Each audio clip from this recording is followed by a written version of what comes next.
masasanay maging independent. Yes, di ko nagustuhan yung vlog ni Dr. Love. Common po magkasakit ang ulo, common po magkalagnat. Ang masama kong lagnat, tumatagal lang 1 linggo. Yun ang di na tama. Hello everyone! Welcome back again to my channel. So mga kasukay, mga kalingap, kahit si Kalingap Edu is hindi rin po nagustuhan itong vlog ni Dr. Love. So pag-uusapan po natin sa video na ito, pero bago natin simulan yan, huwag niyo pong kakalimutan mag-subscribe. Bali Santos Matubang, Kalingap Rob, at Edna Vlogs, at ay inyong lingkod, Gandang Emmy. At syempre, supportahan po natin Kalingap Edu. So, ito alamin natin, ano ba yung masasabi ni Kalingap Edu about dito sa pagkakasakit ni Beyonce.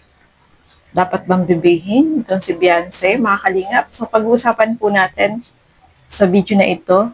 Tara, panoorin po natin ito. Nilan ko po yun ng gamot ng gabi. Alam ko pong may ano siya. May nararamdaman nun. Kaya, ano pa lang, parang magiging lagnat pa lang. Pinainom ko agad po yun ng gamot ng ano. Tsaka hindi ko na siya pinasalita nung gabing yun. Kaya ako na lang lahat nagkasikaso. So, yan po, no, mga kasukay, mga kalingap. Yung time na yun pala is bago mag-start ang live selling is masama na talaga yung pakiramdam ni Beyonce, no? Parang lalagnatin na siya. Yun yung sabi ni Kalingap Edu. Kaya, ang ginawa niya is bumili muna siya ng gamot, pinainom niya si Beyonce at sinabihan niya na wag siya masyadong palasalita, na siya na daw yung bahala dun sa live selling. Kumbaga, medyo masama na talaga yung pakiramdam niya, pero itinuloy pa rin niya yung pagla-live selling at marami nakapansin, di ba, mamula-mula yung pisngi ni Beyonce. Yung pala, syempre masama yung pakiramdam niya, kaya ganun. At saka nararamdaman niya na parang giniginaw din siya, no, mga kalingap, kaya naka-jacket siya. So masama na pala talaga yung pakiramdam ni Beyonce noong time na yun bago mag-start, mga kalingap. Kaya sabi nga ni Kalingap Edu is siya na yung bahala dun sa live selling, kaya hindi niya masyadong pinagsasalita itong si Beyonce. So, ituloy pa po natin. Get well na lang kay Beyonce. Get well. Pahinga muna. Huwag mo akong gagayahin, hindi ako nahinto kahit may sakit. Kaya ang tagal gumaling eh. Ay, yan ni Beyonce guys, normal na sakit yan. Lagnat, sakit ng ulo ha. Common yan, common po yan. Hayaan nyo lang po si Beyonce, huwag nyo masyadong i-baby. Hayaan nyo lang po natin. Pagka talagang malala, doon tayo masyadong masyadong magano. Kasi syempre kung ako si Beyonce, ayoko palagi akong pinaano. Ayoko masyado akong binibaby. Paano ako niyan masasanay? Diba? Hayaan nyo po yung bata Huwag mo siya na baby guys. May point naman po doon si Kalingap Edu. Lahat naman tayo ay noon ng sakit ng ulo, sipon, lagnat. Natural lang yan, no? Talagang may time na magkakasakit tayo. Pero hindi naman yung sobrang malubha, no, mga kalingap. Yung mga lagnat, ubo, sipon is normal lang po yan na talagang dadapuan tayo. Lalo na yung panahon ay hindi maganda, paiba-iba ng klima. So, madali talaga yung magkaroon ng gano'n. Lalo na mainit, biglang uulan. Maabutan ka ng ambon na ulanan.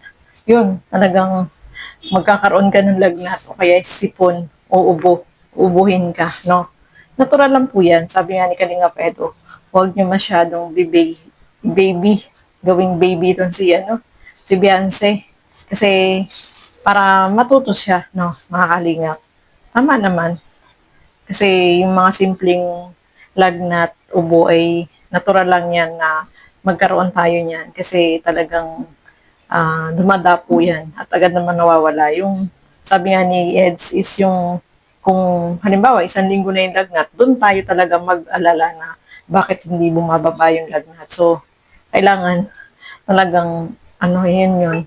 Talagang kailangan ipa-check up kaagad yung ganun, mga kalinga. Pero yung mga simpleng ubo, lagnat lang, inom lang ng gamot. No? Tamang inom ng gamot, pahinga, mawawala din po yan kaagad, no? Kaya talaga, ingat din, no, sa katawan, no, mga kalingap. So, ituloy pa po natin.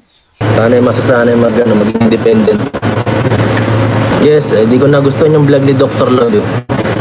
Common po magkasakit ang ulo, common po magkalagnat. Ang masama kong lagnat, tumatagal lang 1 linggo. Yun ang di na tama. May something na yun. Pero kung ganyan guys, okay lang. Ako nga, ubusipon eh. Palag pa rin kahit anong mangyari. Wala yan. Pag nagpahina-hina ka sa sakit, lalo ka magkakasakit. Hindi ko rin nagsa ng vlog ni Doc guys. Sa uwi nyo si Biancy guys, mas kawawa yung katawan niya. Mas lalo magkakasakit yun kasi malayo ang bahay niya. Madali bumili ng ulam kaysa magbiyahe ng 1 oras. Araw-araw. Kaya napapabayaan. Kita nyo naman sa Biancy guys. Hindi naman siya pumayat eh. After live selling guys, ayaw niya na talagang kumain. Wala na siyang gana. Pinagsasabihin ko na yun na kumain siya. Matigas ang ulo eh. Hindi ko naman pwedeng pilitin. Hindi ko pwedeng pilitin lang ako eh. Mas alam niya yung katawan niya eh. Kaysa sa akin. So, kahit si Kalingap Edo, hindi niya rin po nagustuhan yung vlog ni Dr. Love. Masyado kasing exaggerate, no? Exaggerated. Parang sobra-sobra naman yung sakit ni Biancy, no? So, ayun nga, sabi nga ni Kalingap Edo is, si Biancy, paano magiging independent kung binibaby siya, no, mga kalingap. So, hindi naman sa ibig sabihin ng binibaby is yung sobra-sobra yung natural lang na mag-alala, no? Mag-alala, pero pwede naman na hindi naman i-vlog na yung parang masyado namang napaka-OA ang dating, no? Mga kalingap. So, nabas po dyan si Biancy. Siyempre, nabas din dyan si Dr. Love, no? Sa kanyang vlog na yan. So, sabi nga ni Kalingap Edo, si Biancy, nung time na yun, is talagang ayaw na niya kumain. Kasi, siyempre, masama na yung pakiramdam. Kahit naman po sino kapag masama yung pakiramdam, talagang ayaw kumain. Inaalok niya kumain, pero ayaw talaga ni Biancy. Kasi, siyempre, walang panlasa, no? Kapag may sakit ka talaga, kahit anong sarap pa ng pagkain na nandiyan, pag wala kang gana, hindi ka talaga makakakain. So, ganun naman talaga kapag mayroong nararamdaman na, ayun, masama yung pakiramdam, no, mga kalinga. Pero hindi naman yung over na sobrang malala naman yung sakit. Hindi naman po ganun, no, mga kalingap. Yung, kumbaga, meron siyang, para magkakaroon siya ng lagnat. So, syempre, kapag ganun, masama talaga yung panlasa mo, no, masakit ang ulo. Hindi naman yung over, parang, yung dating naman ng vlog ni Dr. Love is, yung sakit ni Biancy ay talagang sobrang naman.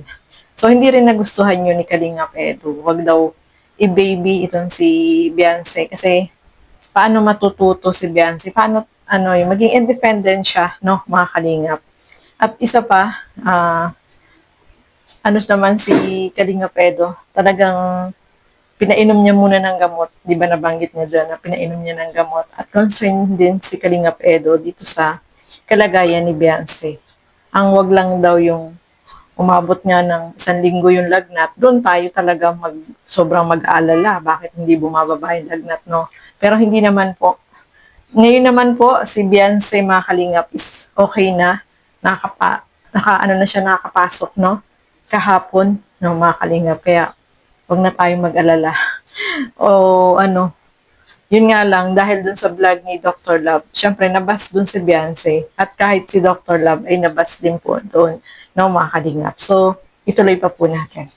Pinapabantayan ko yun doon kala early.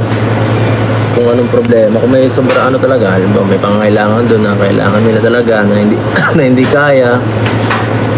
Sabi sus, masabi sa akin. Opo, di mo na ako naniniwala guys doon. Hindi pa.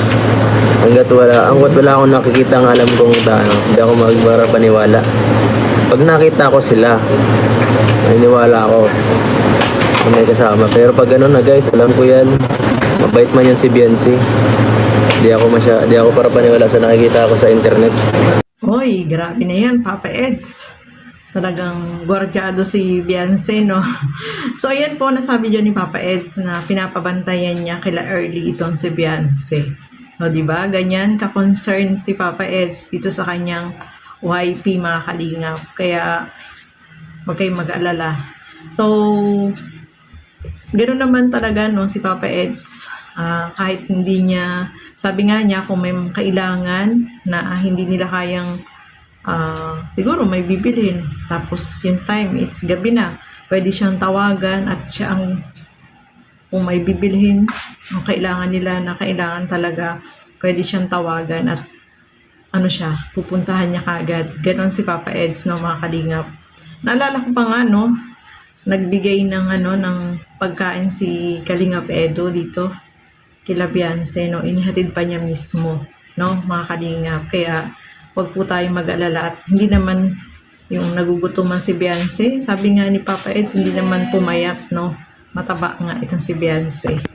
So ayan po, no, mga kasuki, mga kalingap, kaya naman po si Beyonce at concern si Papa Eds. Gusto niya rin syempre na maging independent itong si Beyonce, mga kalingap. Kaya ano na tayo, maging masaya lang po tayo. No, wag nating iba si Dr. Love or wag nating iba si Beyonce dito sa nangyari, no. At okay na po si Beyonce, mga kalingap. Alam ko lahat naman tayo ay concern dito kay Beyonce at gusto natin kahit yung mga magulang ni Beyonce is nagwo-worry syempre dito kay Beyonce, no, mga kalingap. Ano lang, no, yung masasabi lang natin is okay na siya, nakakapasok na at wag na tayong mag-isip na kung ano-ano pa, no, mga kalingap.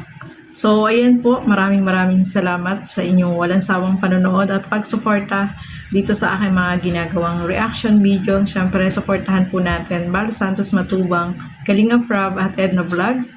At ang inyong lingkod, Gandang Emmy, at siyempre, suportahan po natin Kalingap Edo. So, ayan, maraming salamat po at hanggang sa muli. Keep safe everyone. Thank you for watching. Mabuhay po tayong lahat. Bye-bye!